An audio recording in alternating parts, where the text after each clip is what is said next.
Peace. Welcome to the culture here on the Black Star Network. I'm your host, Farajii. Thank you so much for tuning in and being a part of the conversation, folks. Happy Monday. We got a lot to talk about. First, let's talk about how there was a testy former President Trump as he testified in his $250 million civil fraud case. I will share with you the latest of what the president had to say during that situation. Also, we're going to talk about, speaking of presidents, celebrating the election of America's first black president, President Barack Obama. Y'all remember that day 15 years ago in 2008 when the first family took the stage there in Grant Park in Chicago, and they had a whole celebration, a big reunion. And make me ask the question, okay, as we reflect on the president, what thoughts come to your mind, crew, as we look at that moment? Folks, also we'll check in with our sister and our resident doctor, Dr. Bridget, for this week's Reclaim Your Wellness. And she's going to talk to us a lot about lung cancer to smoking and everything else related to your heart and lung health. So we'll talk a little bit about that. And later on, I got something special for you. So stay with us. It's all happening on today's edition of The Culture right here, exclusively here on the Black Star Network. Let's go.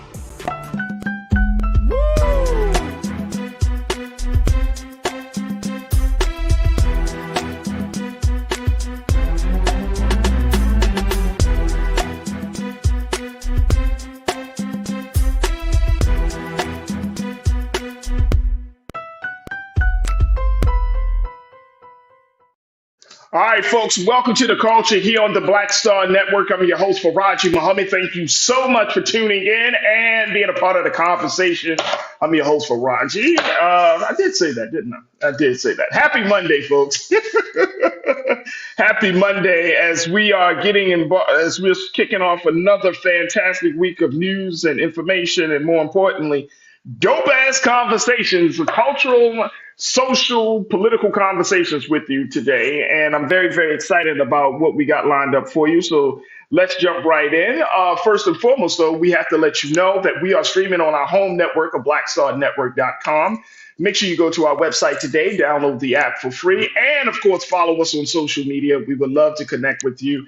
And more importantly, we would love your support. So your financial donation will mean everything to us, and it means all of the world to us. So make sure you give a little something, something. Don't have to be that much, but something to help power this movement that we are embarked upon here on Black Star Network. So you can check us out there. Also on the Amazon platforms.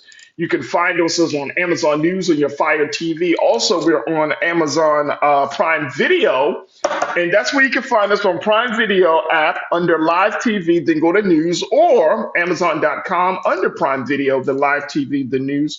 And we would love to connect with you on that space as well. So that's a lot to talk about. And we are on Freevee.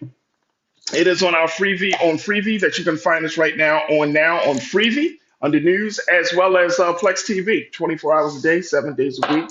We would love to have you check us out there as well. All right, let's jump right in. As the culture crew is in the chat, I see you, Pauline. Pauline, thank you so much for checking in. Pastor Damon, there we go. Hey, Pastor Damon, thank you so much, big brother. And I appreciate that message that you sent me, big brother. Thank you so much. Big brother Willie Frazier, happy Monday, brother Willie. Thank you so much, dear brother, for checking in once again. Can't wait to hear what you got to say. ABX girl, I see you, sis. Thank you so much, ABX girl. Thank you. Tiana, I appreciate you for checking in as well. Thank you. Tiana said, yeah. Did y'all know that? Y'all remember it was like an hour back? That kind of threw me off yesterday, but I guess we're all good now. Anastasia, peace and love to you too, Anastasia. Thank you so much for checking in. That hour threw me off, folks, but we all good. We are definitely good here. All right, let's jump right into these conversations very quickly, folks, as we talk a little bit about what's going on with a testy President Trump who had to testify in his $250 million civil fraud case, folks. And did we not expect him to have a certain type of feelings about this? This is the case, folks, where they're looking at his business dealings, his enterprise. And basically, it was decided upon that, based on the evidence, that guess what? He has been not been upfront about his financial what can we say? about his financials for his businesses. So when he was called to trial, he took the witness stand in New York courtroom today. And this is a $250 million civil fraud trial that could possibly lead to him breaking apart his business empire. But he, of course, the way classic Trump is, he didn't go down being silent. He testified swinging. He was take a look at this. This is from NBC News. He was sworn in shortly after the court was called in session and was seen ranting about the lawyer questioning him from State Attorney Letitia James's office. He said, "You and every other Democrat coming after me from 15 different sides, all haters." He complained to his questioner, Kevin Wallace. He later complained that people don't know how good a company I built because people like you are going around demeaning me, and I think it's hurting America. He also blasted the state's attorney as a political hack and said the case is a disgrace.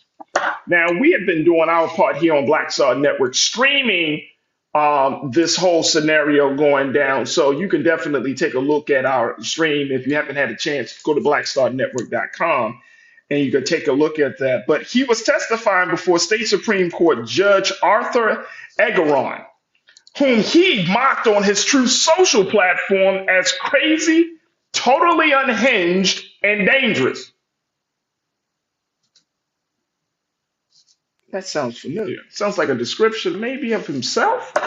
Crazy, totally unhinged, and dangerous. In one post, he also said, now this is the judge in his trial, folks. He also said that Engoron should be, quote, should be thrown off the bench as a giant embarrassment to New York State. And y'all wonder why the gag order was placed. His account kept posting jabs at the judge and at Letitia James while he was testifying on Monday. Yeah, yeah, yeah. He went off. He went off in the courtroom today, folks. Let me get your thoughts on this, crew, as we take a look at this situation. And then we're going to take a quick pause. Let me see who wants to share with me their thought. Oh, Cindy D, I did not skip you. Stop it. Stop it, Cindy D. You skipped me again, Farajii. I didn't see your name, Cindy. I didn't see your name. Hi, Cindy. Welcome back to the show. All right, Cindy. Cindy, you got something to say. Tell me what your thoughts are about President Trump and his irate behavior in court, even continuing to rail against the judge in the proceedings, going against the state's attorney, going against anybody that's against them. Man, this is classic narcissistic ad of behavior. Let me just say that. Classic narcissistic behavior. Tiana, you checked in and said, so now he want to get mad. Oh, yeah, he want to get big mad, Tiana. He wants to get big mad. There's a lot on the line on this particular case, and I think, Tiana, you know it, and everyone else knows it. There's a lot on the line. It's the basic dismantling of his empire. So if it shows that he is in fact guilty of fraud, and this is how Trump has been operating since the beginning. He's always been operating on this promise, the promise of his notoriety, the promise of him being famous, the promise of him having all this access to money and capital. But if it shows that he is a legitimate fraud, do you think that this is going to change his chances of running for president? That's the other question. Does this change his chances to run for president? Yeah, he's Pastor Damon. You said he acted like a 2-year-old. Man, please. I know 2-year-olds that act much better than this. Look, I got to take a quick pause. When we come forward, I want to get more of your thoughts about this. Plus, we got to also talk about the fact that the first black president acknowledged the fact that he was the first black president. Yep, he did it real big, too. Obama 15 was the campaign that happened in Chicago over the weekend. 2,500 folks that supported Obama worked with the former president, his family, and others convened at Grant Park, that historic park where it was announced that he was the first family, him and his family were the first family of the United States. Oh, they did it real big this time, real big, all under the banner of democracy. So we'll have that conversation as well. So stay with us. It's all happening on today's edition of The Culture right here on the Black Star Network.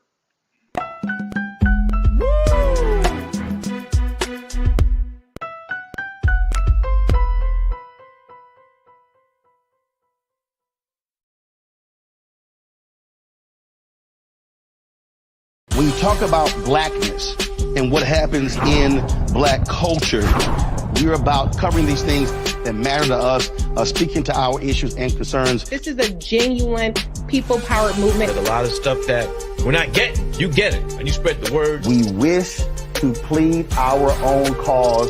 Too long have others spoken for us. We cannot tell our own story if we can't pay for it. This is about covering us. Invest in black-owned media. Your dollars matter. We don't have to keep asking them to cover our stuff. So please support us in what we do, folks. We want to hit 2,000 people, $50 this month, raise $100,000. We're behind 100,000, so we want to hit that. Y'all money makes this possible.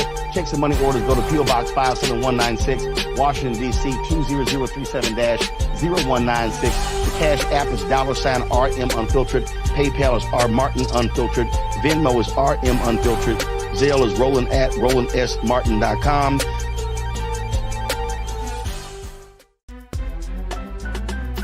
I'm Farajii Muhammad, live from LA. And this is The Culture. The Culture is a two-way conversation. You and me. We talk about the stories, politics, the good, the bad, and the downright ugly. So join our community every day at 3 p.m. Eastern and let your voice be heard. Hey, we're all in this together. So let's talk about it and see what kind of trouble we can get into. It's The Culture, weekdays at 3, only on the Black Star Network. Folks, Black Star Network is here. Oh, no punching! I'm real revolutionary right now.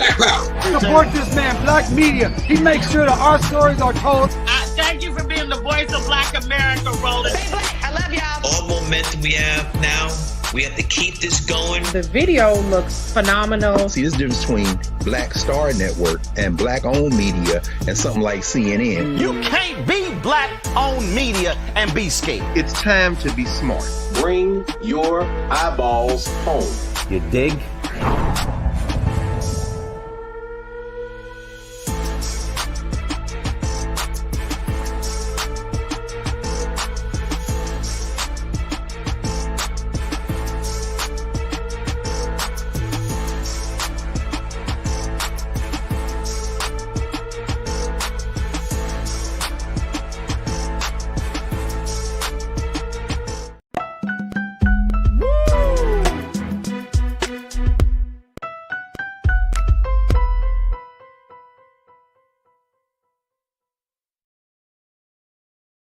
All right, folks, welcome back to The Culture here on the Black Star Network. I'm your host, Farajii Muhammad. Thank you so much for tuning in. All right, folks, also a big shout out to y'all as the Culture crew for always encouraging people to smash the like button. Please do so. There you go. Smash that thumbs up button, folks, because we would love to keep our algorithms high on people's timeline and on YouTube and everything. So smashing that like button is absolutely essential, and we greatly appreciate it. All right, folks, let me just go back to that conversation. So, former President Donald Trump got testy as he testified in his trial, just basically going off on a whole lot of people, including the judge, the state's attorney, anybody that was willing to listen. This is some of the live stream, just a little bit of the feed outside of the courtroom in New York today, folks. And the president was not happy that he was being called to the carpet to account for what has been going on with his business dealings in this $250 million civil fraud case. And so he's not happy about it. My question is, it's not necessarily about this case, but the implications of this case. Does this change? Do you think this will really change his chances of becoming president of the United States, folks? I want y'all to give me your take on that. Do you think it would really change? Do you think it would change anybody's view of him as president of the United States? I want to get your take on that. Janelle, my sister, you said everyone here understands that legislation from Congress determines how migration laws and resources actually work. The GOP has blocked many measures proposed to address immigration reform. So y'all having a conversation about immigration. Y'all having a conversation about immigration. I hear that. Vic Abram, you said he can't help it if he can't help it. He can't help it. He got influenza. That I like that, Vic. Appreciate you, man. Thank you for posting that. Yeah, he can't help it. He feels some sense of entitlement, some white man privilege. right, Vic? Like, I shouldn't be in this case. Y'all can't hold me accountable. But do you think it would really damage him if it comes across, folks? Now y'all got to remember the process of this case. Like Letitia James, the state attorney, and Lisa, let's put up if you could find a couple of pictures of our sister, that would be great. Thank you. Letitia James, who has been serious about this case, right? She's one of the 3 black women around the country that is moving forward in holding Donald Trump accountable. So she's hitting him with the whole business side of things, his business dealings in the state of New York. And she has actually called his children. Y'all, I don't know if y'all knew that too, but she actually called his children to the carpet as well around this same issue of like, did you know? How much were you involved? Blah, blah, blah, all of those things. So the implications runs deep, right? It's family wide, of course. And of course, if you're talking about millions of dollars here, but the biggest implication will be how will the American people see the situation? This is Letitia James here. And how will the American people see the situation? Is she saying something? Do we need to put some volume on our sister here to talk to? Let's hear what she got to say. See, do we need to put some volume on? Oh, this is old. Okay. All right. So this is old stuff. But the fact is that she's in a position here where she's trying to hold this man accountable for his business dealings. Now, here's the implication that I'm seeing, and y'all may be seeing the same thing.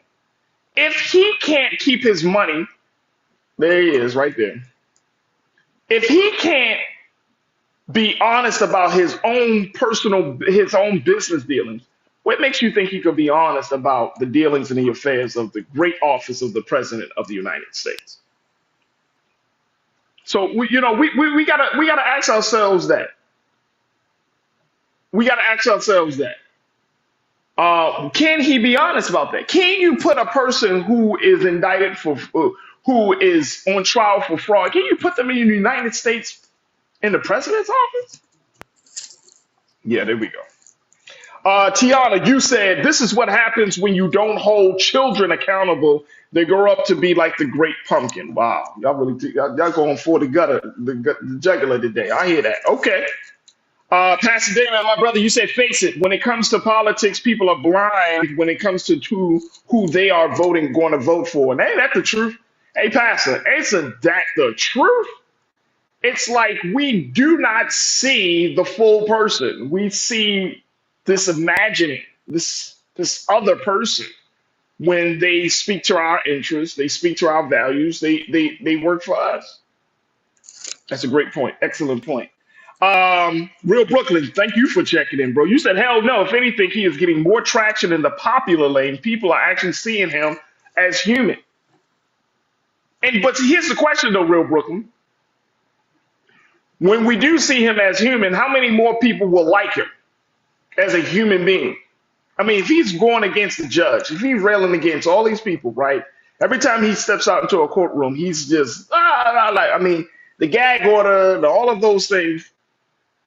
Will we like him as a human being? That's the question then. That's the question I'm posing for you, bro. I think that's a great point, but that opens up that part of the conversation is, will we like him as a human being? Big brother Willie Frazier, you said nothing is stopping that man from being president again. The social structure really wants this man back in office. Yeah, the social structure definitely wants this man back in office. But I wonder if he's going to get the 70 million plus voters that he got before, or we're going to see a decline. He's been traveling now in the midst of all of these legal challenges. He still has been traveling. He still has been pumping it up. I think I mentioned it last week. I did, actually. I mentioned this last week. He went to the state of South Carolina, which greeted warmly by those followers of those GOP members in South Carolina, right? But you know who else state that is? Nikki Haley, who's running against him. And he's still number one in the polls against Nikki Haley. She's coming at a distant second. I'm telling folks, there has to be a revolution of values in this country. I'm serious. Like when we really think about it, if we're putting fraudsters, liars, and I know that this is always how politicians have been, but at some point, when do we say enough is enough? When do we say enough is enough? Pauline said, Real Brooklyn, that he is not human. Pauline, what do you mean by that, my sister? What do you mean by this? He is not human. Okay, that's interesting. And Brother Damon, you are one back to say this is all a fundraiser for him, free publicity. I think so. I mean, he has been cashing in, and I mean, he's been getting big dollars from the fact that he's able to kind of be seen as this martyr, this victim of the system, right? And this is what connects with people, both black and white folks and Latinos, and everybody feels like, the system. It's such an interesting dynamic, Brother Damon, and I don't know if you thought about it this way, but this is something that crossed my mind. It's an interesting dynamic that he can play. Here's a man who says he's worth all this money, but essentially, here's a man who has all of this privilege, all of these access to resources, all of money, whatever the case may be, regardless of how much it is, but he still plays himself as the victim when he is one of the biggest beneficiaries of white supremacy, capitalist, patriarchal culture in this country. One of the biggest beneficiaries of it, right? And then at the same time, he still says, well, I'm the victim. And it is that message that has resonated with so many people, especially talking about some of the folks that are within his base. You're talking about those who are, working class folks, folks that feel like they don't have a voice, they don't have a say. And he plays off of that, even though he is opposite of that. And it works for him. It works for his base. And I think it's absolutely mind-boggling, to say the least, that it does work for him. Taylor, you said this is not the card game. Trump doesn't translate to you win. Your votes for another candidate in huge number helps to guarantee he doesn't become POTUS again, President of the United States again. You're absolutely right. You're absolutely right. And Lori, you went as far as to say he walks with Lucifer. I don't know if he walks with, I don't even know what to do with that statement, Lori. I don't know what to say. I don't know who he walks with. But let me just tell you something. Let me just say this. He doesn't walk with us. He doesn't walk with us. And so since he doesn't walk with us, he's going to have to walk down that line, folks. We will have to see how this situation turns out. But trust and believe, if you think that I think that we should constantly put it out there. Like, look, this is a real problem. This is a problem for not just democracy. This is not just a problem for Black people. I mean, this is a problem as a culture that we allow certain people to get in like this, to rise, to ascend to the seats of power, to the positions of power and influence. And we don't bat an eye to the point where we stop them. It's not enough to just to say, this is crazy.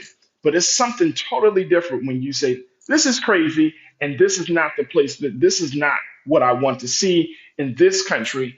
At this point, we have to redefine how we want our country to be. We all live here, we all work here, we all play here, and we certainly die. Some of us will die here, right? Regardless of where we move.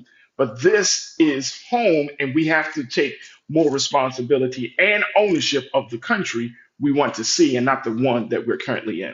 All right, look, got to take another quick pause when we come forward. Let's talk about the first Black president as we go from Trump. Let's talk about his predecessor, President Barack Obama, celebrating 15 years since he was brought into the Oval Office. I'm going to share with you the video he shared on Twitter, and let's talk a little bit more about what the president has accomplished and how he has grown to be this transformational leader in not just Black America, but all of America and around the globe. We're going to take your thoughts on President Barack Obama and 15 years later. So stay with us. That part of the conversation is up next here on The Culture on the Black Star Network.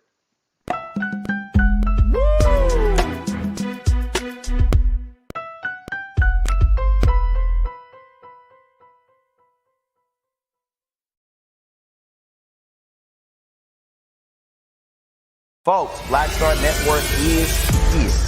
Hold no punches. I'm real revolutionary right now. Support this man, Black Media. He makes sure that our stories are told. Thank you you for being the voice of Black America, Roland. Stay black. I love y'all. All momentum we have now, we have to keep this going. The video looks phenomenal. See, this difference between Black Star Network and black-owned media and something like CNN. You can't be black-owned media and be scared. It's time to be smart. Bring your eyeballs home. You dig?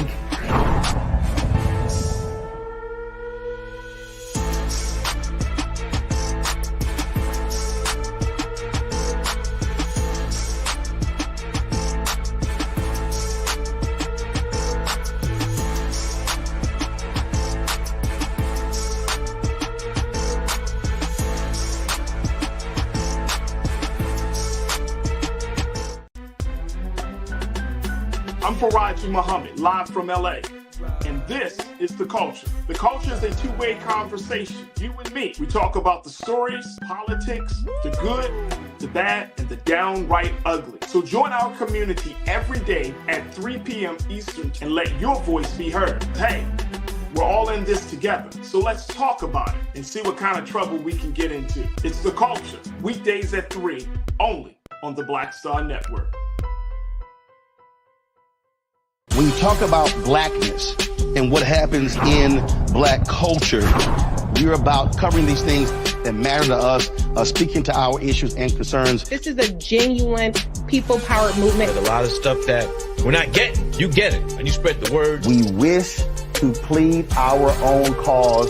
Too long have others spoken for us. We cannot tell our own story if we can't pay for it. This is about covering us. Invest in black-owned media. Your dollars matter. We don't have to keep asking them to cover our stuff. So please support us in what we do, folks. We want to hit 2,000 people, $50 this month, raise $100,000. We're behind 100,000, so we want to hit that. Your money makes this possible. Check some money orders. Go to P.O. Box 57196, Washington, D.C. 20037-0196. The Cash App is $RM Unfiltered. PayPal is R Martin Unfiltered. Venmo is RM Unfiltered. Zelle is Roland at RolandSMartin.com.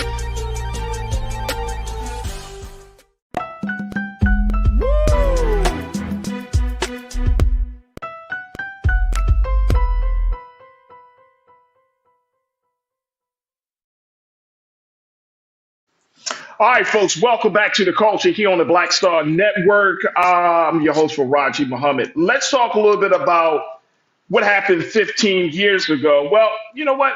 I don't want to talk about it. At least let's play the video. President Barack Obama over the weekend on Saturday, 15 years ago, folks, on Saturday, he was elected to be the first black president of the United States. Y'all remember that moment in 2008? How can anybody forget what happened in that magical moment when he and his family walked out onto the stage at Grant Park to show the world that a black man, a black woman, and their beautiful black daughters will now inhabit the White House. Take a look. Next, first family of the United States of America. All right, everybody. This could not be a more meaningful reunion.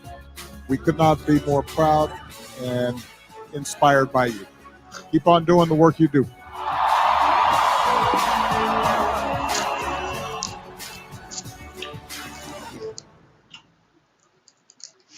Well, that was former President Barack Obama and former First Lady Michelle Obama. And some people say he's still a president, and some will always say she will forever be the First Lady. As they entered Grant Park, the same place that they were introduced to the world as the new President and First Lady 15 years ago, back in 2008. Saturday was the actual day that momentous occasion took place. But since then, of course, President Barack Obama has been traveling the world, enjoying his time out of public life, but he has still kept his nose into the affairs somewhat. Like I mentioned just last week, that he gave a statement in support of the ceasefire in the Israel-Hamas conflict and some other things that he has done. But this past weekend, he invited 2,500 staffers and those who have assisted him to becoming the first black president back to Grant Park in Chicago for a special reunion. And this reunion were full of journalists, and even during this reunion, it wasn't like all parties, folks. They actually had a forum around democracy, the Obama Foundation Democracy Forum. And there were panels on journalism, economics, artificial intelligence, and more. And of course, a speech that was made by former President Barack Obama. Then we heard words from the former First Lady as part of the celebrations in Chicago. And I don't know if crew, if y'all are in Chicago, did y'all see that? Did you feel the energy? I want y'all to share your thoughts on this as we're talking about what happened 15 years ago as we celebrated the first black president. Janelle, you said, I hope we don't have to consider Obama one and done. That's interesting. What do you mean by that, Janelle? I don't want to assume that you know what they say about people that assume. So instead of me putting myself in that position, what do you mean by that? And you mean in terms of the type of person and the type of candidate that he is?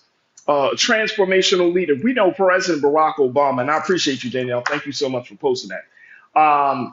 We know President Barack Obama is a transformational leader. His words, his actions, his politics. Like one of the things I will say, and look, there again, folks, when we talk about a person's legacy, especially a political figure's legacy, you gotta look at both the good and the not so good, right? So you got to look at the things like what Obama has tried to do, what he was able to do, and the things that he kind of laid back on. You know, we certainly could be critical of that. And I think that's for any president, any political leader. But I think we all can agree with the type of man that he is, his character, the type of man that he is with his wife and his family, the type of man that he is. Like we really are seeing a very high level black of view of black excellence. And I don't think anyone can say, oh no, not President Barack Obama. Like he really is a solid guy. You could just, he doesn't seem like he's the type of guy that's gonna, you might disagree with his politics on certain things, but in terms of his person, who he is as a person, he seems pretty solid. Real Brooklyn, you said, damn, it's been 15 years. Right, bro. 15 years, Real Brooklyn. You said, holy smoke, time goes by hella fast. I know that day when he became president, every dead Confederate soldier turned over in their grave. Hey, how about that? How about that? Y'all remember the moments leading up to that moment where he walked out there on Grant on stage? Like that picture, I think will forever be emblazoned in our memory. I mean, we saw them and these. No shade on the former president, but he gotten older in the hair, right? We know that. Like 15 years, and it looks like First Lady Michelle Obama didn't age. I mean, she got, she looks like he got a little older in the hair. But anyway, that's just not the here nor there. But the fact is that, yeah, it's been 15 years since the former president has been with us in the White House. And it was a major moment. I think it was one of the greatest moments in American history. I'm gonna just say that. I'm saying outside of his politics, I don't think about all that. I'm talking about just that moment. There was so much hope in the air. There was so much hope in the air. You just felt like, as an American, as a person, and whether you're black or white, you felt like this was a turning point. And actually, it was in some cases. We can't negate that. It really was. It really was. Because we saw him, he didn't just serve one term, y'all. He served two. He served two. But I think the president of the Obama that we're getting now is a much more mature, evolved, obviously. His personal views is definitely interesting. I remember reading a piece about the president and how he wrote, how he was influenced by some of the great, political thinkers. Some people kind of kind of got on him about being connected to Saul Alinsky and the ideas that Saul Alinsky often put out there, right? But one thing that President Obama, you cannot take away from, he's a brilliant man. He's a critical thinker, right? He thinks about this stuff. And this is why he did have the Democracy Forum this past weekend in Chicago, which is to look at this. He put it out there, and I saw this earlier this morning as we prepared for the show. that he said he wanted America to shift from just a capitalist system to an inclusive capitalist system where materials was not the driving force, but the motivation to improve humanity became the new capital. I'm gonna just take a sip on that one. Inclusive capitalism. Now, this is what I'm saying. Like sometimes you get the best of a person after they leave a position, right? And you can get the depth. You can get to plumb the depth of their thinking after they finally finished in a role. But he's a thinker. When he was in college, and I remember reading this piece about him. When he was in college, and he was, editor of the Harvard Law Review.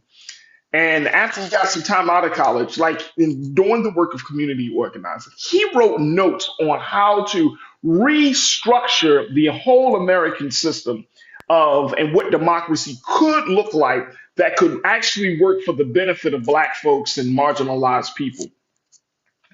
And he scribbled some notes. There was a plan or there was some talk about him releasing this book around his personal politics that have been inspired by a whole lot of thinkers from Dr. King, Saul Alinsky, and many others. But he looked at the whole system. And so that's part of the reason why I'm saying to y'all that we need thinkers. We don't need just managers in our system. We need innovators and thinkers. All right, let me see something. Cindy D, you said Mitch McConnell so tried to make Obama a one-term president. I think he tried too hard to be liked by both parties. I call him Sally Field. You like me? You really, really like me? He walked the line. He did. He did. In some cases, he definitely walked the line. And I think in one of his latest books that the last book he put out there, or it wasn't, maybe it wasn't the book, but he admitted that he could have done more around the whole killing of Black men during that rash of police killings that happened under his time in office. He admitted that he wished he could have done, he could have done more. I mean, yes, he sent his state's attorney to investigate, and they looked into Ferguson and all of those things. But I think he recognized that culturally there needed to be a different conversation. Mike V, you said Obama is talking about socialism, Farajii Muhammad. Can we really have I can't do it today. Well, Mike V, this is the look of confirmation. Absolutely. Absolutely. He's talking about socialism, but in a way that doesn't scare people, right? Like, I think that's what it is. Like, I think that it's okay for us to have these other conversations because, it's just like everything else. You put a language, you put a title, you put a label, you use a certain term, and it sticks with people forever. It's like socialism is full of a lot of other feelings and terms, and it's just, and people start to shy away. But when you think about it at its root, it's talking about equity. It's talking about folks having an equal playing field. It's talking about all things. But to your point, Mike V, yeah, that's what I got from it as well. Monkey Confessions, you said no to reparations, but issued it to Guam. And this is the part that we do have to see, like, we got to be very realistic about what that president brought to the table. Who else are we going to see here? Let me get this. You said Taylor, he had foresight and fought the battles that he was more likely to win rather than wasting time of a 4-year presidency treading water. I appreciate his sacrifice. Foresight to fight the battles that he was more likely to win. And he did not win a lot of battles because he had a Congress that was against him. The Republicans were in control. So he could not do as much as he wanted to do. And he could not be the president all the time of Black folks. And I'm saying that looking in hindsight, obviously, but he could not do that. He could not be that president. But guess what? That's also the expectation that we had, right? And I'm gonna be honest with y'all, crew. I'm always challenged that when we talk about the legacy of President Barack Obama, Is it the fact that he couldn't do those things, or is it because we had such a high expectation that our expectations couldn't be met? Y'all feel me on that? So it's always that. It's always going to be that. Yes, he did some things for the LGBTQ community and for other communities, and he actually did do some things for black folks, right? I remember back in Baltimore, as we close out, I remember back in Baltimore that My Brother's Keepers program was an institutionalized program coming from the president, coming from the White House, to spread out across this country and to have these conversations and to come up with ways. I was personally involved in that in Baltimore and working with other black men in the city of Baltimore to help in that process. Like, there is some good things that he actually has done for black folks, right? But again, there are some things that we wouldn't be happy to be about. But the expectation is that if you're black, you're going all in for black folks. And guess what? The system doesn't allow that. The system doesn't allow a black political leader, a black economic leader, a black social leader, a black healthcare leader to go all in. It just doesn't allow that. So you do have to, when we talk about reform, when we're talking about working from the inside and changing things, that's one of the expectations that we have, that, yeah, we could talk about those things, but if you are a black person, you're going into this current order of things, this current system, you're not going to be able to do all that you can do and want to do for your people, because the system is not designed to think about its oppressed. It's not designed to think about its former slaves. So we got to keep that in mind as well.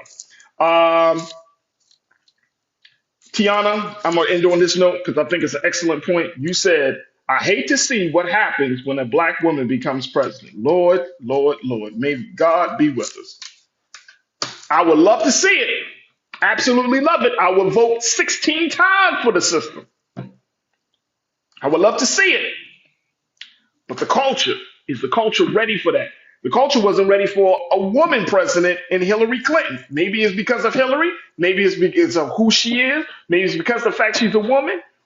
But we saw something different. The culture was more inclined to see a black man becoming president than a white woman.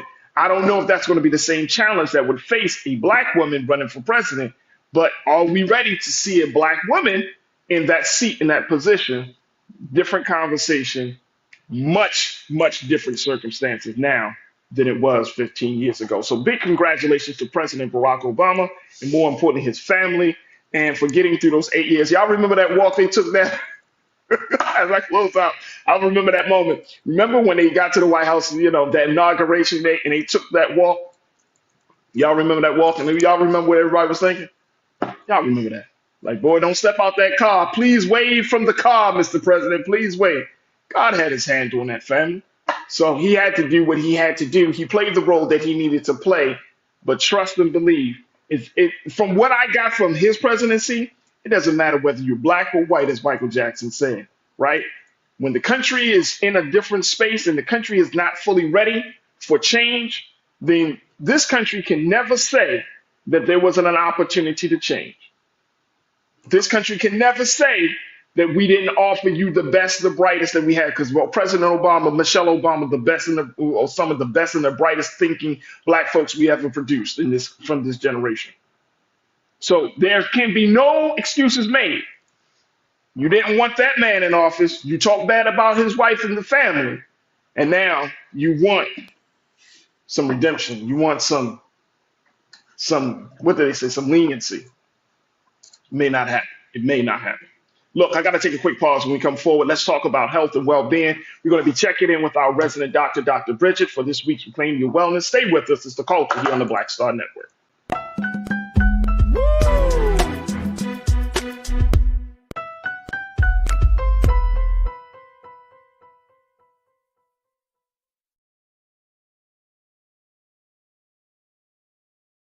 Black Star Network is here. I'm real revolutionary right now.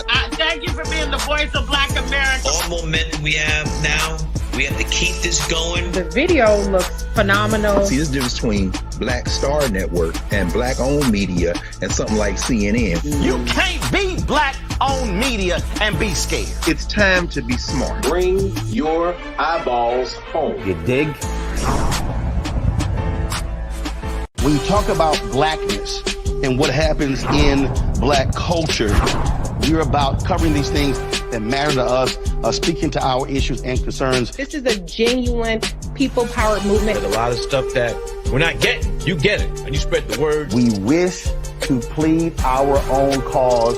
Too long have others spoken for us. We cannot tell our own story if we can't pay for it. This is about covering us. Invest in black-owned media. Your dollars matter. We don't have to keep asking them to cover our stuff. So please support us in what we do, folks. We want to hit 2,000 people, $50 this month, raise $100,000. We're behind 100,000, so we want to hit that. Y'all money makes this possible. Check some money orders. Go to P.O. Box 57196, Washington, D.C. 20037-0196. The Cash App is $RM Unfiltered. PayPal is R Martin Unfiltered. Venmo is RM Unfiltered. Zelle is Roland at RolandSMartin.com.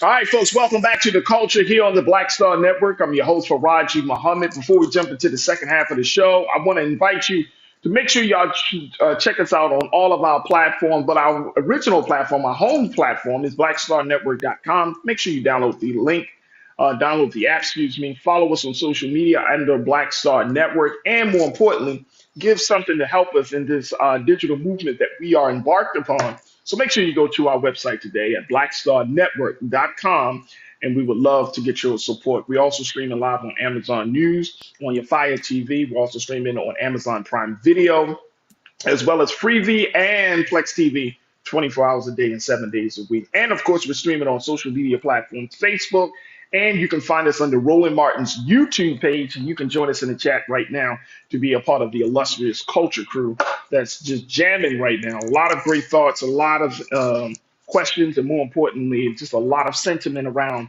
the conversations that we've had in the first half, dealing with President Trump and celebrating 15 years after the historic election of President Barack Obama. So make sure y'all do that. But now it is time, as always on Monday, it is now time for us to get our health and well-being checked on. Let's check in now with Dr. Bridget MD for this week's Reclaim Your Wellness.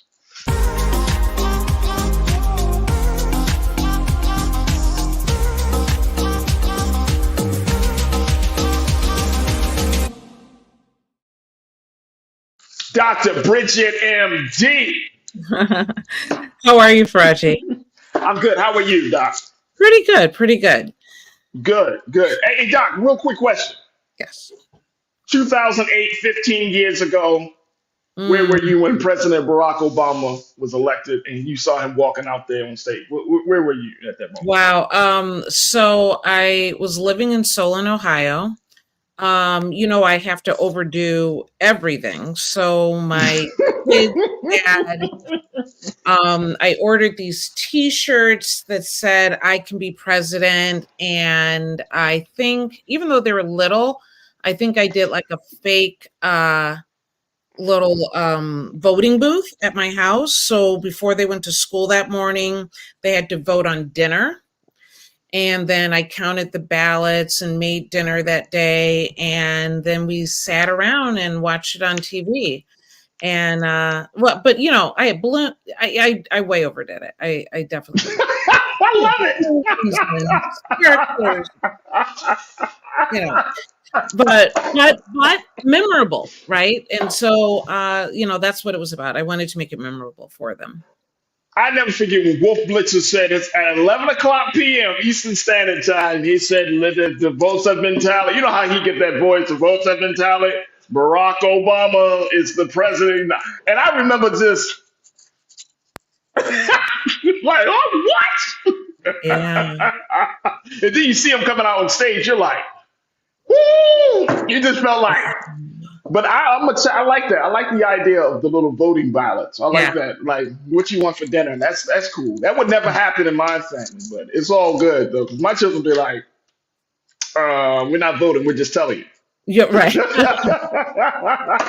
know what I think was more like, I remember waking up the next morning and driving to work. I was like, I still got to go to work. Like, I was thinking it's like winning the lottery, right? I was like, I still got to go to work. I mean, and I called my mom and I said, is life different today? Is it different? Are we different?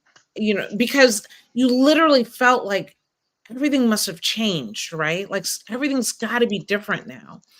And so there's this feeling of hope that I don't know if, that we haven't had, I think, in a very, very, very long time, A long time. That's a great point. And I would say for our generation, I don't had that hope. The only thing that I can imagine is, during the time of Martin Luther King and the strides that he made, and that he gave hope to so many.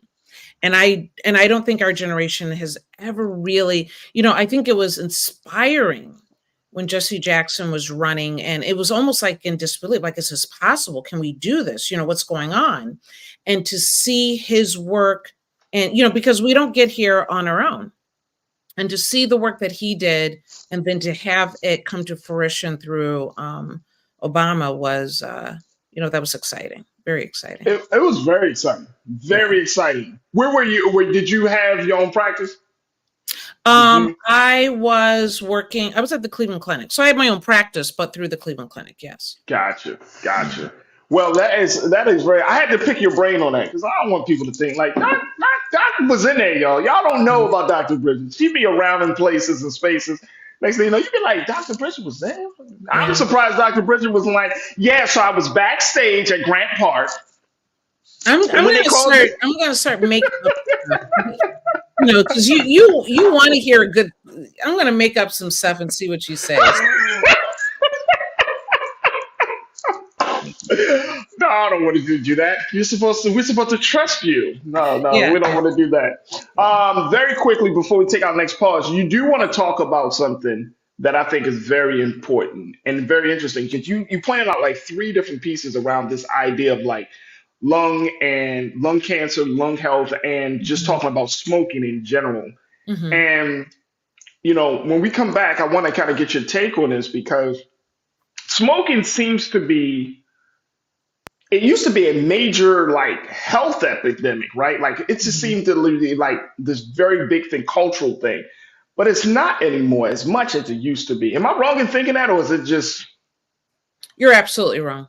Yeah, it's still a major thing. Well, huge issue, and I think other things have we've kind of overrid the whole thing with there's the cannabis conversation, there's the opioid epidemic, and when you have that, people don't pay as much attention to smoking. And even though we smoke less, it's still a major issue. It's still a major aspect. 30% of cancers are due to smoking and lung cancer. But, even though there have been changes in our young people and they're getting smarter than we were, our youngest group is actually having more issues. So definitely important to talk about. Let's talk about it on the other side. Folks, we're going to be connecting with our sister, Dr. Bridget, MD, for this week's Reclaim Your Wellness. Folks, get ready to pose your questions and share your thoughts as we talk about the ongoing epidemic of smoking, lung cancer, youth tobacco use, and so much more in this edition of the Reclaim Your Wellness. So stay with us. These conversations are up next here on The Culture on the Black Star Network.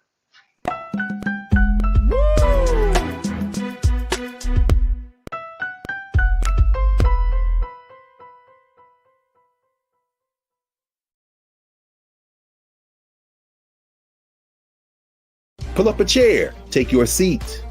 The Black Tape with me, Dr. Greg Carr, here on the Black Star Network. Every week, we'll take a deeper dive into the world we're living in. Join the conversation only on the Black Star Network.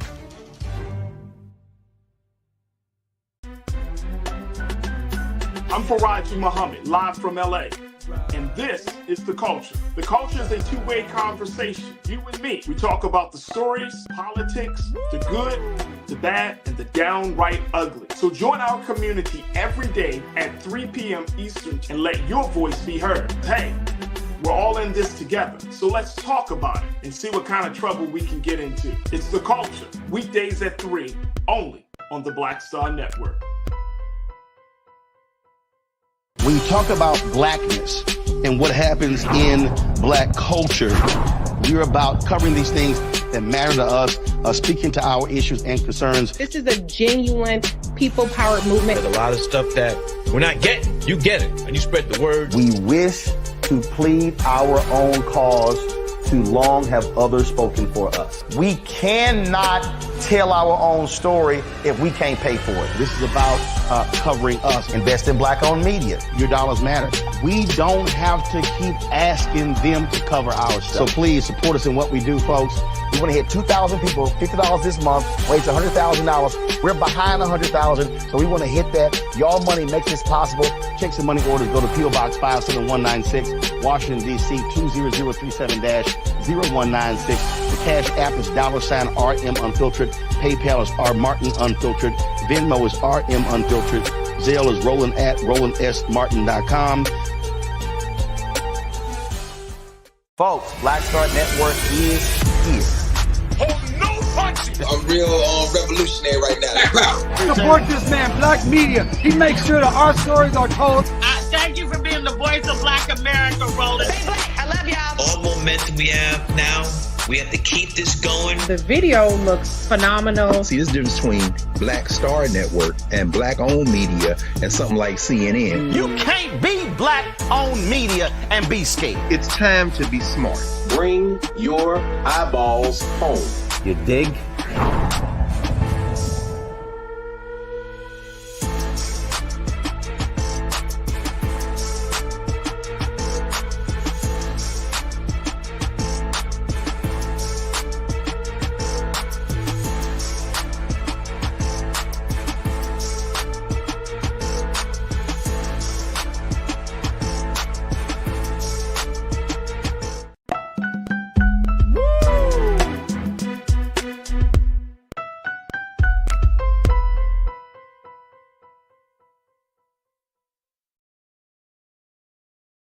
All right, folks, welcome back to The Culture here on the Black Star Network. I'm your host, Farajii Muhammad. We've been checking in and talking, and as we know, on Mondays we have our special segment called Reclaim Your Wellness with our very own Dr. Bridget, MD. Make sure y'all follow her on all social media platforms as well, folks. Dr. Bridget is she's moving and shaking all across the country and in some parts of the world, so make sure y'all follow her. But today she want to talk to us about this ongoing epidemic of smoking. Yeah, smoking is still a problem in America. It's still a problem, and I agree with you, Farajii. I think that there's so much other information, and we always have to look at what the spin, the news cycle is when we are looking at information. The fact of the matter is, smoking is still an issue, and in particular, it's gotten to the point that 80 national public health organizations have supported a ban on menthol cigarettes and flavored cigars. And so we're talking about the American Medical Association, American Academy of Pediatrics, and the American College of Preventive Medicine being some of the larger organizations that have actually put a full-page ad in the Washington Post to say they want a federal ban on menthol cigarettes and flavored cigars. And the reason is because smoking is still killing over 500,000 people in the United States every year. The reason why I think it's particularly important for the Black community is that when it comes to menthol cigarettes, we are the largest consumer. 85% of Black adults who smoke use menthol. Okay? Wow. That it seems like it's the go-to, right? The issue is that menthol is more addictive. Okay. It's harder to quit. It interacts with nicotine in our brain so that when you do say enough is enough, it is harder for you to quit than it is for someone that uses, a different cigarette. And it is so if you're in a space where you want to move on from this, you're going to struggle. Okay. And so we have this out there that, we tend to be the ones that are buying it, and we're the ones that are suffering with it. So, Doc, talk to us about I mean, of course, on every cigarette package, there's that Surgeon General's warning, right, Mhm. about the impact of smoking. Mhm. Are people at least, because there's so many different alternatives? So this is like a two-part question. The first thing is, because there are so many different alternatives to smoking, are people at least, the tobacco use among adults, those 85% you talk about with black Mhm. adults, has it decreased at all? Because now you have vaping, now you have cannabis.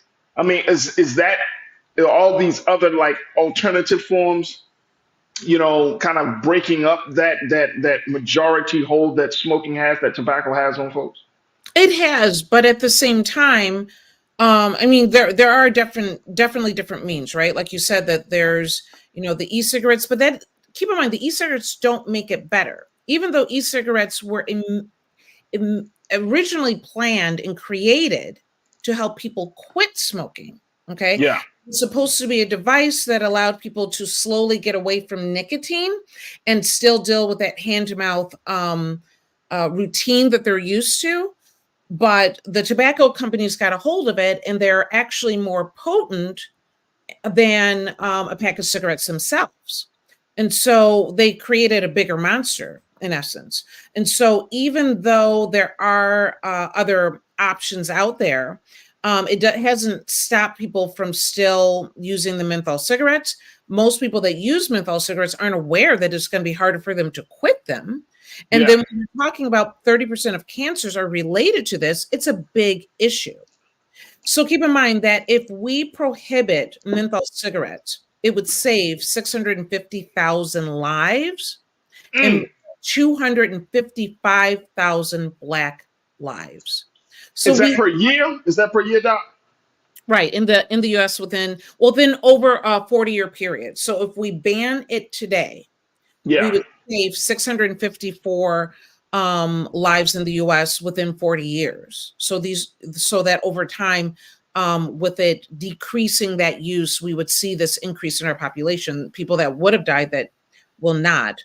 And 255,000 would actually be from the Black community.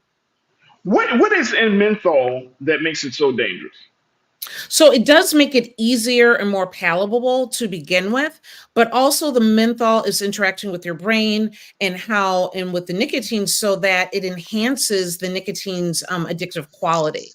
So it makes it a little bit easier to take a hold of. Wow. Wow.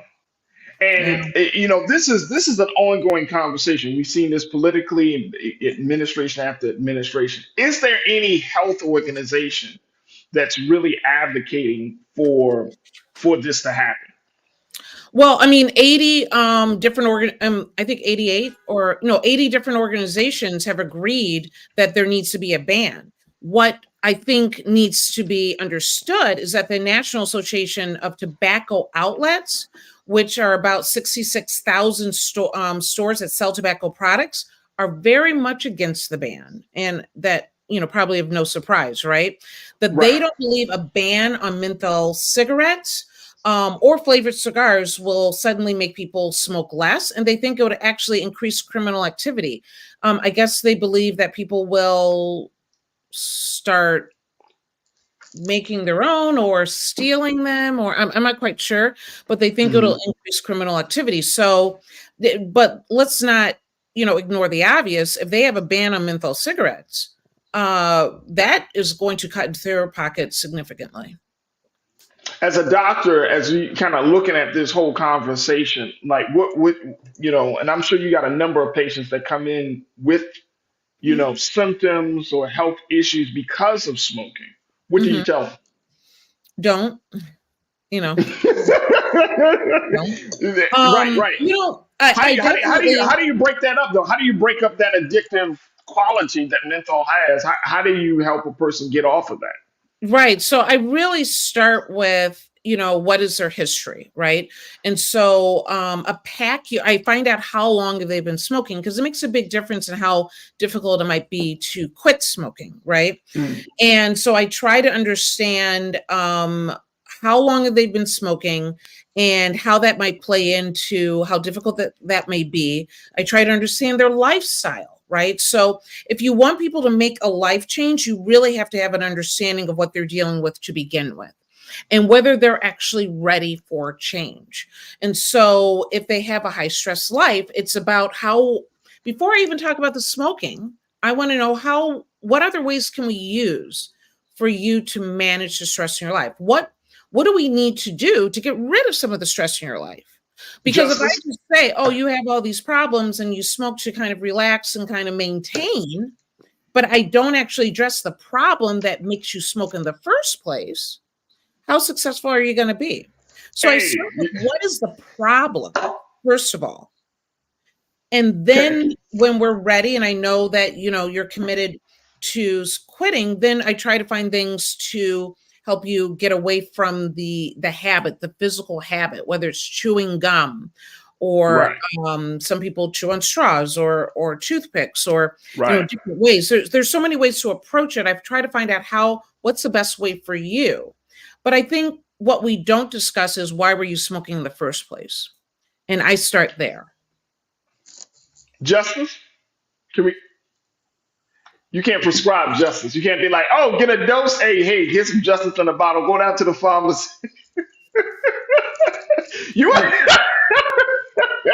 What do you prescribe to Black smokers on why they're stressing out? Let me see. How about jobs, justice, truth? No, it's a big question. No, honestly, no, real talk. Now, I get it, because I think even the quote unquote most conscious of us, we all have these vices. And I got to take a quick pause, but we got these vices.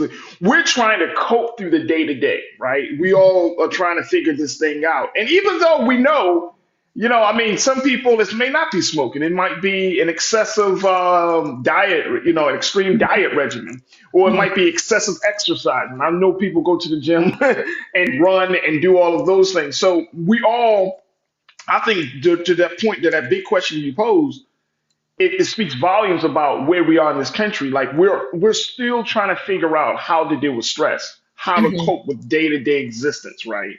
And I think that's a huge, huge question. Look, we're going to take a quick pause. When we come back, I got some questions from the crew for you, Doc. So I want to get your take, and so much more as we talk about menthol, the federal ban on menthol. We're talking about smoking and so much more that Dr. Bridget is going to share with us around this issue. So stay with us. The conversation continues on the other side here on The Culture on the Black Star Network.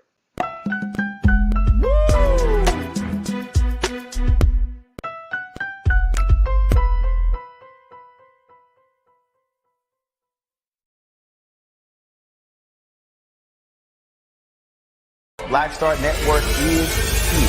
Oh, no punch! I'm real revolutionary right now. Thank you for being the voice of Black America. All momentum we have now, we have to keep this going. The video looks phenomenal. See, there's a difference between Black Star Network and Black-owned media and something like CNN. You can't be Black-owned media and be scared. It's time to be smart. Bring your eyeballs home. You dig? When you talk about blackness and what happens in Black culture, we're about covering these things that matter to us, speaking to our issues and concerns. This is a genuine people-powered movement. There's a lot of stuff that we're not getting. You get it, and you spread the word. We wish to plead our own cause. Too long have others spoken for us. We cannot tell our own story if we can't pay for it. This is about covering us. Invest in Black-owned media. Your dollars matter. We don't have to keep asking them to cover our stuff. So please support us in what we do, folks. We want to hit 2,000 people, $50 this month, raise $100,000. We're behind 100,000, so we want to hit that. Y'all money makes this possible. Checks and money orders go to P.O. Box 57196, Washington, D.C. 20037-0196. The Cash App is $RM Unfiltered. PayPal is R Martin Unfiltered. Venmo is RM Unfiltered. Zelle is Roland@RolandSMartin.com.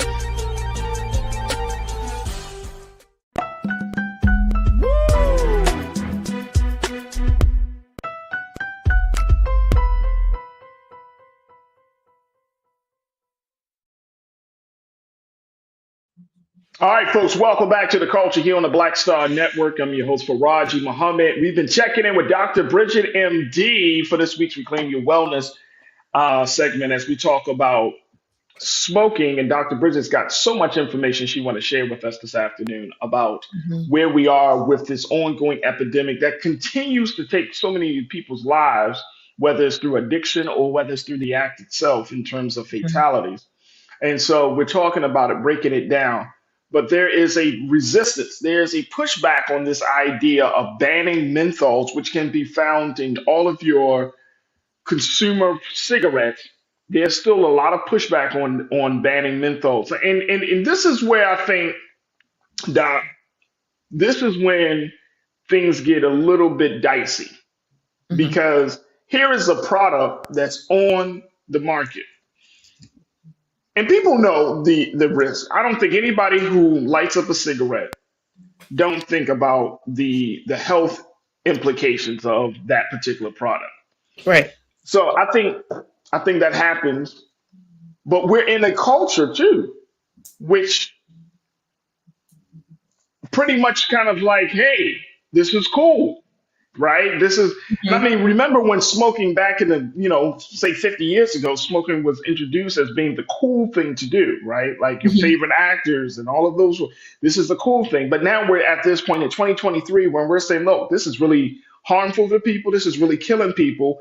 Yet big tobacco still has a seat at the table. They're not being shunned by government. They're not being shunned by politicians. They're not being shunned by doctors. And so what's the pushback? People are checking in and folks are sharing their personal stories about family members who have suffered as a result of smoking. We all can probably have shared a story about someone close to us that has suffered. It's impossible. Are we really?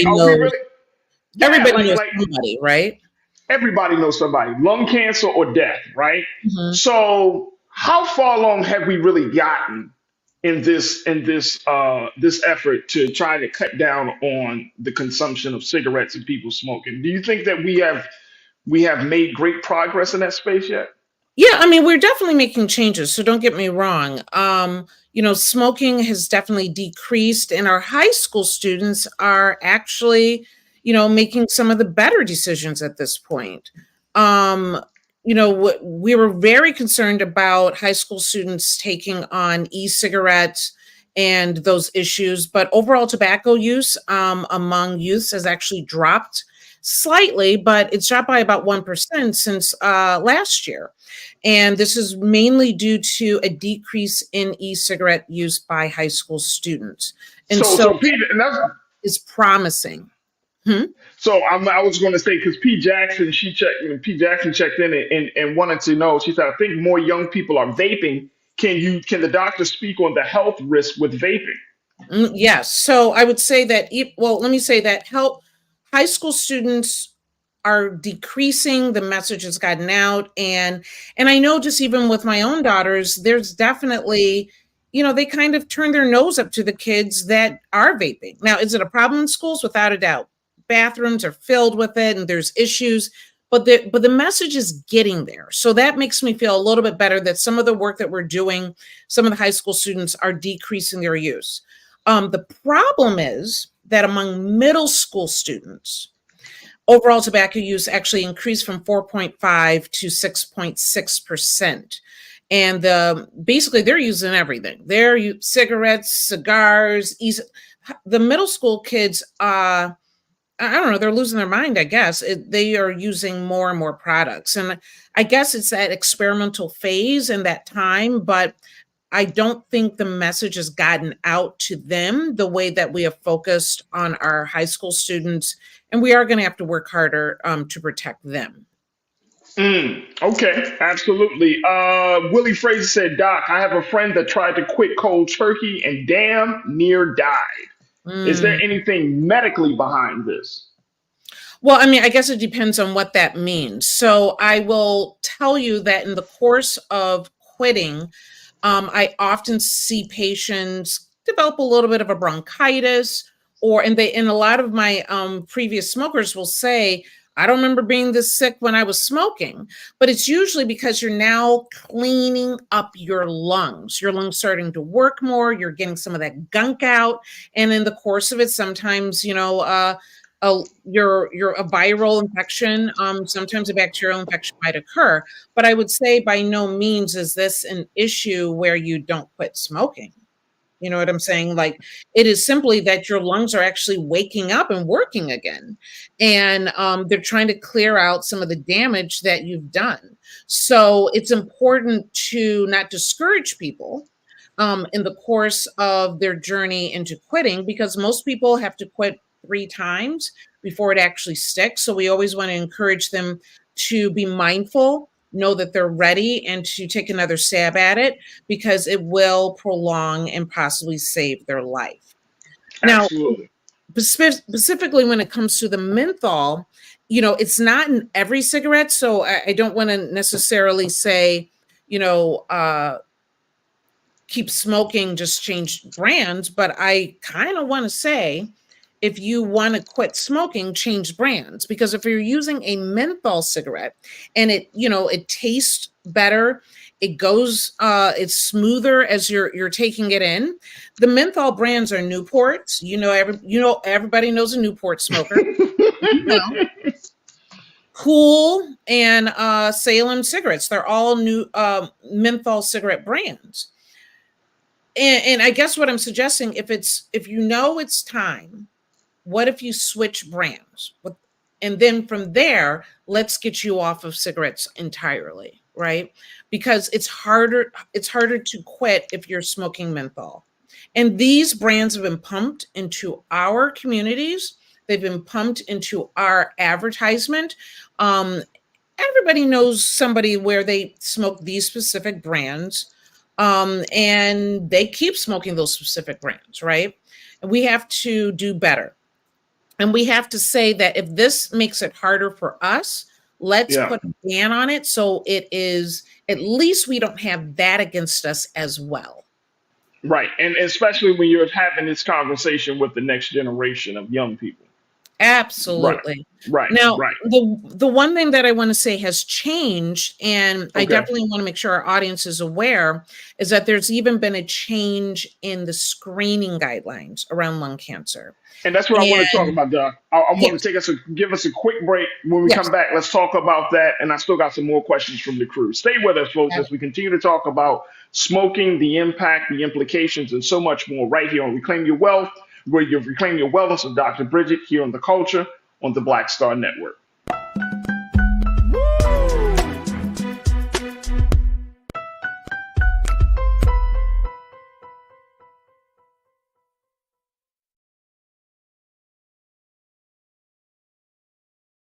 Black Star Network is here.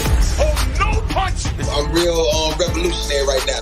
Thank you for being the voice of Black America. All momentum we have now, we have to keep this going. The video looks phenomenal. See, this difference between Black Star Network and black-owned media and something like CNN. You can't be black-owned media and be scared. It's time to be smart. Bring your eyeballs home. You dig? When you talk about blackness and what happens in black culture, we're about covering these things that matter to us, speaking to our issues and concerns. This is a genuine people-powered movement. There's a lot of stuff that we're not getting. You get it, and you spread the word. We wish to plead our own cause. Too long have others spoken for us. We cannot tell our own story if we can't pay for it. This is about covering us. Invest in black-owned media. Your dollars matter. We don't have to keep asking them to cover our stuff. So please support us in what we do, folks. We want to hit 2,000 people, $50 this month, raise $100,000. We're behind 100,000, so we want to hit that. Your money makes this possible. Check some money orders. Go to P.O. Box 57196, Washington, D.C. 20037-0196. The Cash App is $RM Unfiltered. PayPal is R Martin Unfiltered. Venmo is RM Unfiltered. Zelle is Roland@RolandSMartin.com.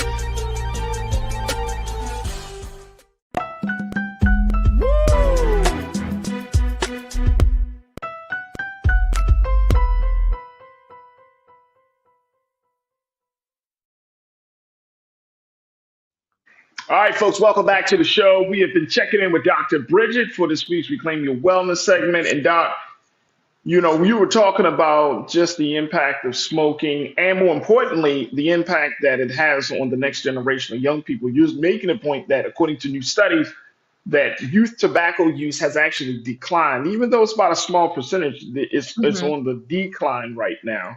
But they're still vaping and there are still ways to kind of like there are alternatives if we find that young people want that oral fixation and you don't like my music, you've been talking about this, that there is this ongoing satisfaction of oral fixation. Talk to us a little bit about this, Doc, that people still in the midst of stress, and some people say that addiction is rooted out of trauma and then it brings them to this point of oral fixation. You don't like my music made the point that if people once people stop smoking, they actually start gaining weight. So can is all of this kind of give us some clarity about all of this? So, I mean, in the course of a regular smoker, they're used to that hand to mouth activity, right? And once you have a regular rhythm going and basically a pattern into your life, it's sometimes really hard to do that, right? And if you're used to whether it's having the cigarette in your mouth or the motion of your hands or what have you, it's a lot easier to quit smoking if you are eating, because you're not going to eat, chew, and smoke. Or if you have gum in your mouth, or if you have sugar-free candy, or if your hands are busy and you're using a fidget spinner or, what have you. It's hard to do multiple things at the same time. When people quit smoking, they're like, well, I'll replace the cigarette with the fork, and I'll start eating instead of, because you're used to this activity that happens, and you have to find ways to reprogram your brain. And in reprogramming your brain, knowing how better to deal with your stress, you will start to replace that activity, hopefully with something that's better for you. Absolutely, absolutely. Tiana said all the brands advertised to Black folks. It was smoking, and I was posed by another question as it relates to this. That isn't it true that big tobacco intentionally targeted Black people in ads because they have always known how addictive this was? Is there any change, or is there anything coming down from the pipe on to compensate for that? What's your take on that, Doc? Well, I mean, I'm hoping that this ban occurs. I'm hoping that the fact of the matter is there'll always be vices, as you said earlier, right? And we live in a stressful world. I get it. But we don't have to have a vice that will literally kill us either. And particularly vices that are targeted to us to cause us more harm.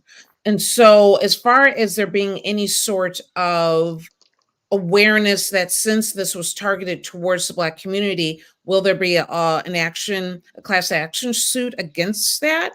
I haven't seen that yet, but I will tell you, if there's a ban on it, we'll probably come closer to that.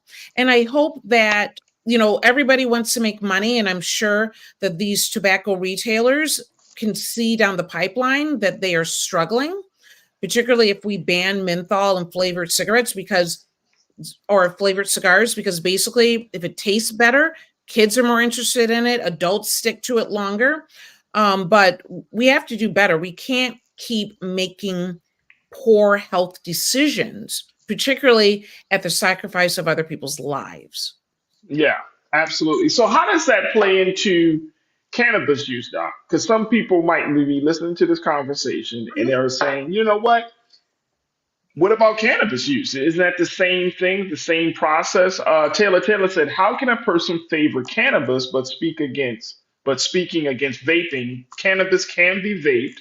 Vaping is simply a way to ingest or take it into the body. Can you speak to that? Okay, so first of all, I think that is a great question, because I'm not necessarily pro vaping in itself or pro combustion of cannabis itself. Okay. Combustion meaning anytime that you light something on fire and it burns, you release carcinogens. So in no time have I said that I think smoking is great. tobacco, cannabis. I've never said that.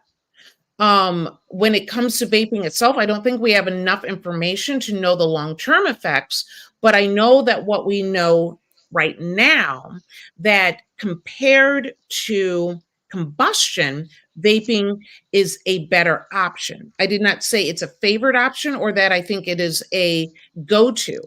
However, Mm-hmm. what I am in favor of is the medicinal properties of cannabis. And that Okay. you'll hear me talk about.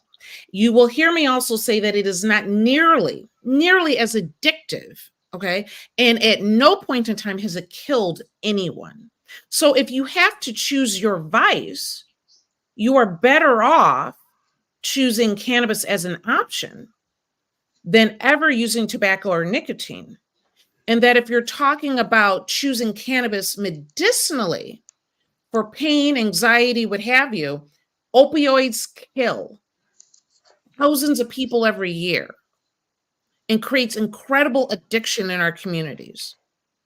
Cannabis has not. I am not, I don't hold back as far as are we ignoring the fact that some people do create a bad relationship with it.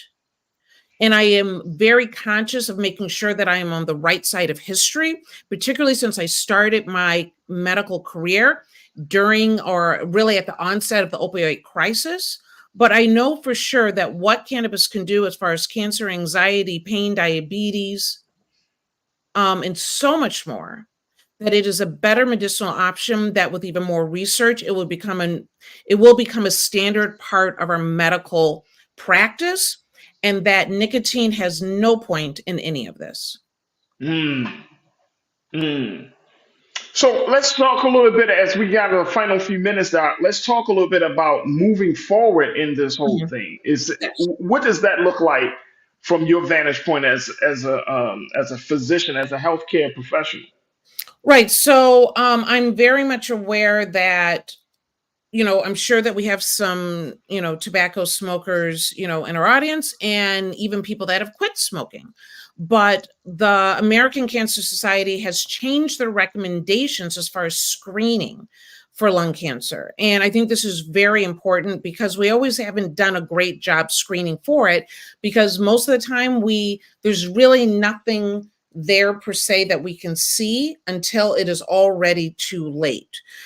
And so at this point, what they have done is they want people to have a yearly screening for lung cancer. And that screening is a low dose CAT scan so that you're not getting great amounts of radiation. And it's for people 50 to 80 years old. Now, what's important about this is not just for our current smokers, but this is for anyone who previously used to smoke 20-pack year history. A 20-pack year history means that how many packs of cigarettes you've smoked within a year. So meaning if you are a 1 pack a day smoker and you smoke for 20 years, you're a 20-pack year smoker. Okay. If you smoke two packs of cigarettes a day, okay, for 10 years, that is a 20-pack year smoker. Okay. So look at how many packs a day you smoke and for how many years, and calculate that to be what your pack year is.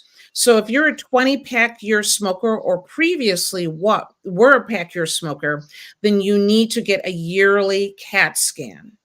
And, I think this is important because we weren't always as diligent around this. And it's important that if you are in this group, if you have this risk, you want to find out much earlier rather than later.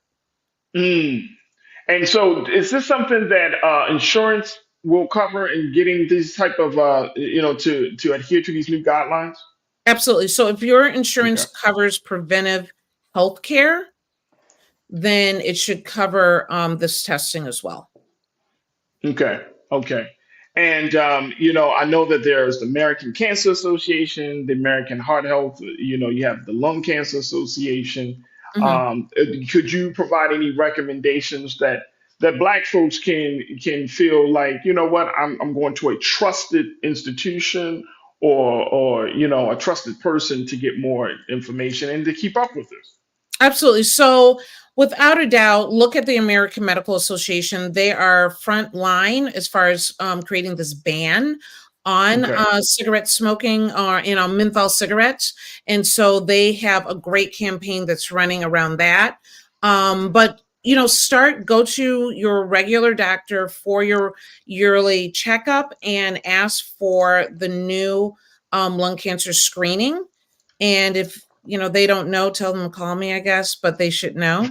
And make sure that you're doing this, because it is always, it's a horrible situation when you find out something that you could have, found out a lot earlier and taken care of.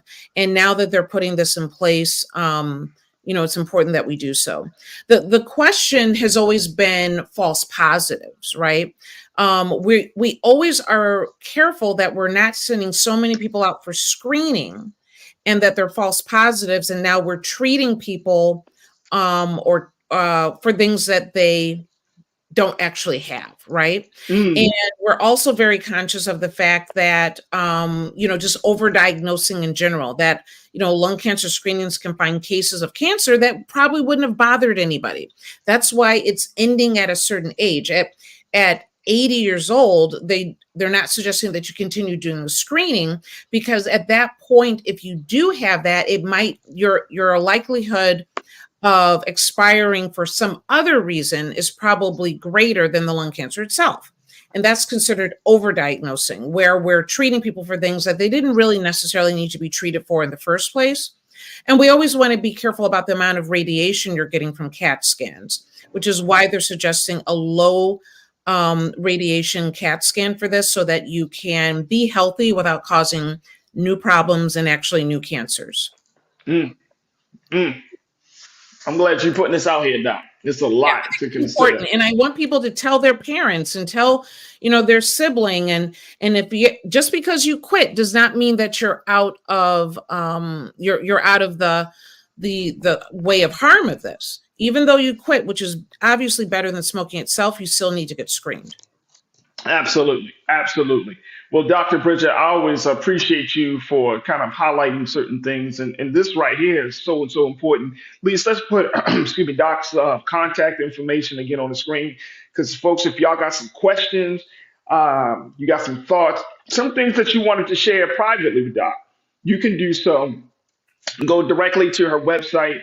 Go to her Instagram page, but you can contact Dr. Bridget. Link tree, which is your good. Link tree. Yeah, that's good too. That's good too. Yeah.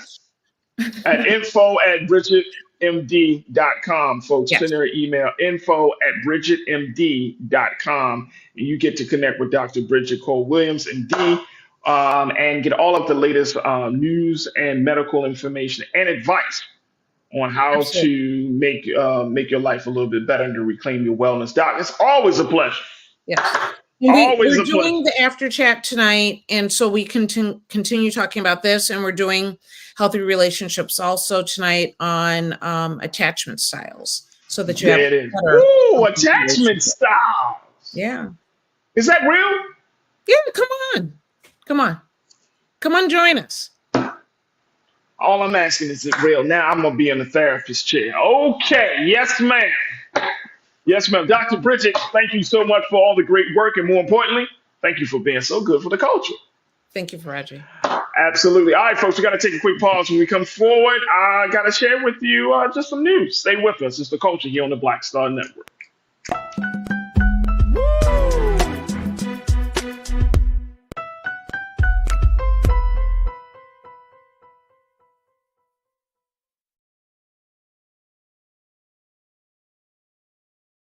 Pull up a chair, take your seat.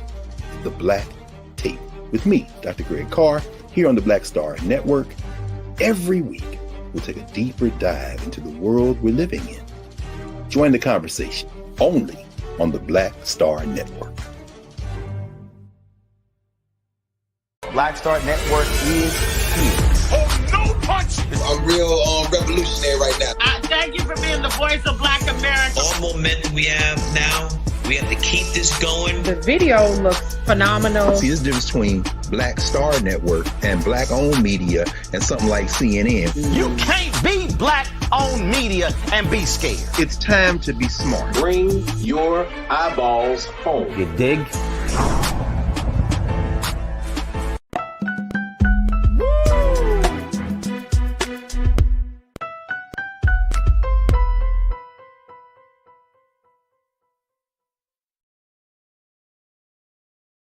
All right, folks, welcome back to the show. Another great segment with Dr. Bridget Cole Williams, Dr. Bridget MD for Reclaim Your Wellness. Again, folks, her after chat is at 5:30 p.m. Eastern Time, so make sure y'all check her out at Dr. Bridget MD on her Instagram page for the after chat. Join the conversation, and she'll continue to give you some news, information, and some other tidbits around this issue of smoking, and of course, as you said, heard her say, healthy relationships. All right, as we got the final few moments with you together, with us together, wanted to just kind of throw out some cultural tidbits. First, Lana, you said that, and we didn't even plan this. I didn't plan this, so I just thought this. I think you said, Lana, that you went to see Usher in Vegas. Epic show. If you get to go see after the Usher residency. Of course, we know Usher is going to be performing the Super Bowl halftime show. But I did come across this information, Lana. You may love to hear this as well. That New Edition has just signed on to do a residency in Las Vegas. So if you are big fans of New Edition, they will be doing their residency in Las Vegas very soon. So I'm sure as Usher comes to his close of his residency, they're going to be doing theirs. But I saw that, Lana, and I was like, let me just let Lana know the New Edition is coming back to do their residency there. There it is, right there. But here's something I did want to share with you, that if you're in the Oakland, California area, you might have heard that there has been another honor that has been bestowed upon highly acclaimed slain rapper Tupac Shakur, as a street was named in honor of Tupac in Oakland. There's a section of Oakland called MacArthur Boulevard near where he lived in the 1990s, folks, and it became officially Tupac Shakur Way. There it is, following a ceremony that included his family members and Oakland native MC Hammer. His sister was on the Diaz. She was there to show her support and love, saying, let his spirit live on the rest of these years in these streets and in your hearts. His sister, Sakiwa Set Shakur, she told the crowd as she was wiping away tears at the end of a nearly 2-hour ceremony. The sign was unveiled moments later. Let's throw that sign up once again, if we can, please. This is Tupac Shakur Way. This is in Oakland, right there in the MacArthur area of the city. So big shout out to that, to Tupac and to his family, who is continuing to make a difference, to continue to leave a legacy there in Oakland. MC Hammer, y'all know that you can't touch this. MC Hammer was on deck. He also spent many of Shakur's final months with him before his 1996 shooting death at the age of 25. MC Hammer said that in his remarks that Shakur was hands down the greatest rapper ever. There's not even a question of that. Wow. That's nice. Nice little nod from the legendary MC. So big shout out again to the family of Tupac Shakur, to his sister Set, and to all of the Shakur family. And they have gone through a lot of struggle, a lot of ups and downs, but they are finally getting their flowers years after the fact that when Tupac was slain. And of course, that legal situation with Tupac, with Keefe D, the gang member, quote unquote, who was allegedly responsible for the killing, even though he came up in court just a few days ago last week, he was making a point that he's not one responsible for the killing of Tupac. So there's that ongoing legal challenge there of seeing if he's telling the truth or if there's someone else that's responsible for the killing. But the legacy of Tupac Shakur will certainly live on in the city of Oakland. So big shout out to the city of Oakland for honoring one of our greatest poets and MCs. There it is right there. All right, folks, that's going to do it for us.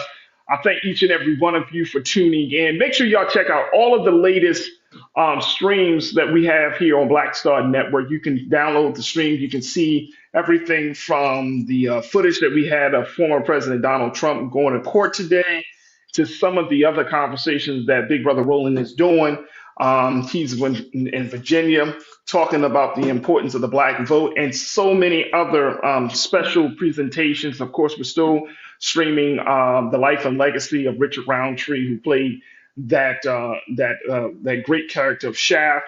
That's streaming. Like a lot of great content is streaming right now. So go to blackstarnetwork.com, download the app for free, follow us on social media, and if you enjoy the content, not just for our specials or any type of activities or events, but you also enjoy it because of the dope programming that we offer here on Black Star Network. We ask that you help us, that you financially donate something to help power this movement.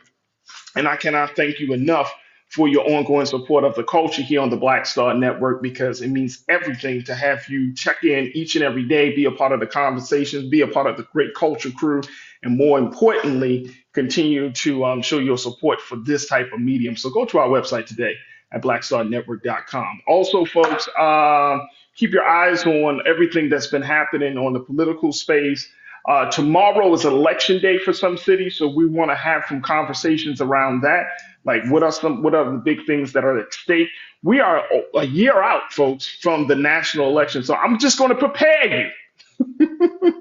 Going to prepare you. There's going to be a lot of talk about politics, elections, black folk engagement. There's going to be a lot of talk. We are officially a year out from the national election, and there's so much that we have to talk about. So much that we have to talk about. So this is going to usher in a lot of discussions about where we are in this country, and be open to new ideas. Be open to new ideas, new thoughts, new perspectives on these things. So we're going to certainly do our best to bring you into these discussions as well.